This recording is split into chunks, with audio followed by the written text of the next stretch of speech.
আমার সঙ্গে ভারতের নবনিযুক্ত হাইকমিশন মিস্টার ত্রিবেদীর আজকে প্রথম সাক্ষাৎ হয়। এটা ছিল সৌজন্য সাক্ষাৎ। আমরা বিস্তীর্ণ কোনো বিষয় নিয়ে আলাপ করিনি। এটা নম, কারণ এর জন্য আমাদের সময় পড়ে আছে।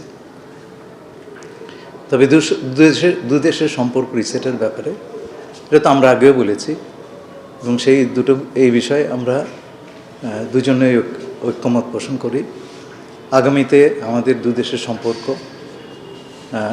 যাতে আমরা পারস্পরিক স্বার্থ সামনে রেখে, এবং আমি বাংলাদেশ ফার্স্ট এটা সবসময় বলি, এখনও বলছি, সার্বভৌম সমতার ভিত্তিতে আমরা এগিয়ে নিয়ে যাব, এই বিষয়ে আমরা একমত পোষণ করি। আগেই বলেছি, আমি কোনো বিশেষ বিষয়ে আমাদের কোনো দীর্ঘ আলোচনা হয়নি। কেবলমাত্র দু দেশের সম্পর্ক সাধারণভাবে উন্নীত করার বিষয়ে আমরা কথা বলেছি।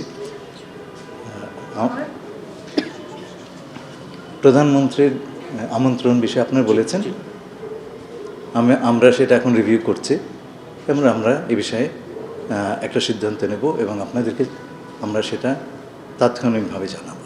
তো সবগুলি তো ওনার সময় ধরে উনি জেনারেল অ্যাসেম্বলিতে যাবেন, নিউ ইয়র্কে, সব কিছু আমাদের সমন্বিতভাবে দেখতে হচ্ছে না। আজকে আমরা কোনো বিশেষ বিষয়ে কথা বলি নাই। কিছু কিছু ইরিটেশন আছে, উনিও জানেন, আমিও জানি। এগুলো নিরসন করা খুবই প্রয়োজন। সেই প্রয়োজনীয়তা তো সকলেই উপলব্ধি করেন। আর বললাম যে কূটনৈতিক রীতি অনুযায়ী এটা ছিল সৌজন্য সাক্ষাৎকার। তার সঙ্গে আমাদের এবং কূটনৈতিক রীতি অনুযায়ী এটা ছিল একটা সৌজন্য সাক্ষাৎকার। আর বিশেষ ইস্যুগুলিতে কথা বলবার সময় তো পড়েই আছে। তার সঙ্গে আমার ইতিমধ্যে ম্যানিলাতে দেখা হয়েছে, কথা হয়েছে, বৈঠক হয়েছে। আমরা এই দু দেশের সম্পর্ক রিভিউ করেছি। আপনারা জানেন তাদের সঙ্গে আমেরিকার সঙ্গে বাংলাদেশের সম্পর্ক বহুমাত্রিক।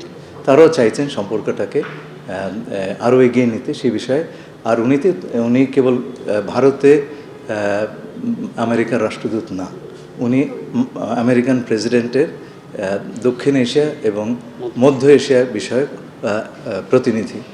এবং আমরা ওনার এই তার প্রথম সফর, এবং দক্ষিণ এশিয়ায় যেহেতু তার পোর্টফোলিওতে পড়ে, বাংলাদেশেও তার অন্তর্গত। প্রথম সফর হিসাবে আমরা ধারণা করছি এটা এক্সপ্লোরেটরি সফর। উনি বাংলাদেশ সম্পর্কে বুঝতে চাইবেন, শুধু আমাদের সঙ্গে না, অন্য অনেক স্টেক হোল্ডারের সঙ্গে কথাবার্তা বলবেন। আমাদের রোহিঙ্গা সমস্যাটা সম্পর্কে উনি অবগত আছেন। সকল বৈদেশিক সাহায্য আমরা যা পেয়েছি রোহিঙ্গাদের জন্যে আন্তর্জাতিকভাবে, এবং সকল আন্তর্জাতিক পার্টনারকে আমরা ধন্যবাদ দিচ্ছি। তার ভেতরে মার্কিন যুক্তরাষ্ট্রের সাহায্যের পরিমাণ সর্বাধিক, এবং এটা আমরা অ্যাকনোলেজ করি ধন্যবাদের সঙ্গে। উনি রোহিঙ্গা ক্যাম্পে যাবেন বলে আমরা আশা করছি। তো উনি পারস্পরিক সম্পর্কের সকল প্রধান দিক বুঝবার চেষ্টা করবেন। তার জন্য এটা এক্সপ্লোরেটরি বা উপলব্ধির সফর, এবং আমরা তার সঙ্গে আলোচনা করবো। কালকে সন্ধ্যেবেলা আমার সঙ্গে হবে, এবং অন্যান্য মন্ত্রীদের সঙ্গেও তার সাক্ষাৎ হবে। এবং আমার সঙ্গে যে মিটিং হয়েছে ম্যানিলাতে, চমৎকার মিটিং হয়েছে। আজকে আগেই বলেছি, এটা একটা সৌজন্য সাক্ষাৎ। উনি নিজেকে আমাদের কাছে উপস্থাপন করলেন সরকারিভাবে। এই প্রথম পররাষ্ট্রমন্ত্রীর কাছে তিনি দেখা করলেন। আপনাকে বললাম একটু আগে যে আমরা বিশেষ কোনো ইস্যু নিয়ে এবার কথা বলিনি। আমাদের মধ্যে যা বিষয়গুলো আছে, আগামী দিনগুলি সব নিয়েই তো আমরা আলোচনা করব। অজিত দোভাল সাহেবের সঙ্গে আমার ম্যানিলাতে দেখা হয়নি।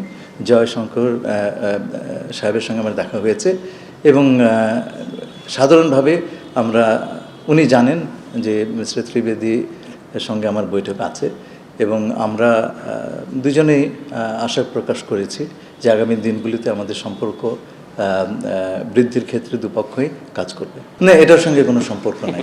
আমি গতকালকে ফেরত এসেছি এবং যারা যারা ওনার সঙ্গে আমার মিটিংটা হওয়ার প্রয়োজন ছিল, আমি যত দ্রুত সম্ভব সেই মিটিংটা করেছি।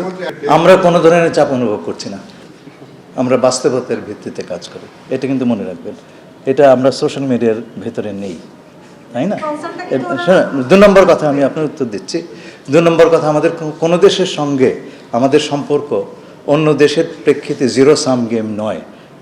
একজনের সম্পর্ক ক্ষতি করে আরেকজনের সম্পর্ক বৃদ্ধি করছে, আমরা কখনোই সেটা করব না। সব দেশের সঙ্গে আমাদের স্বার্থ অক্ষুণ্ণ রেখে, আমাদের স্বার্থকে এগিয়ে নিয়ে আমরা সম্পর্ক বৃদ্ধির চেষ্টা করেছি। এটা কারোর সঙ্গে সম্পর্ক উন্নয়ন মানে এই নয় যে আরেকজনের সঙ্গে সম্পর্ক অবনতি হচ্ছে। চীনের সঙ্গে আমাদের একটা অত্যন্ত ভালো সফর হয়েছে। ভবিষ্যতে যদি ভারতে আমাদের প্রধানমন্ত্রী যান, আমরা আশা করব সেই সফরটিও অত্যন্ত ভালো হোক। এবং এই যে মিস্টার গোর আসবেন, আমার সঙ্গে সেক্রেটারি অফ স্টেটের রুবিও সাহেবের সঙ্গে দেখা হয়েছে।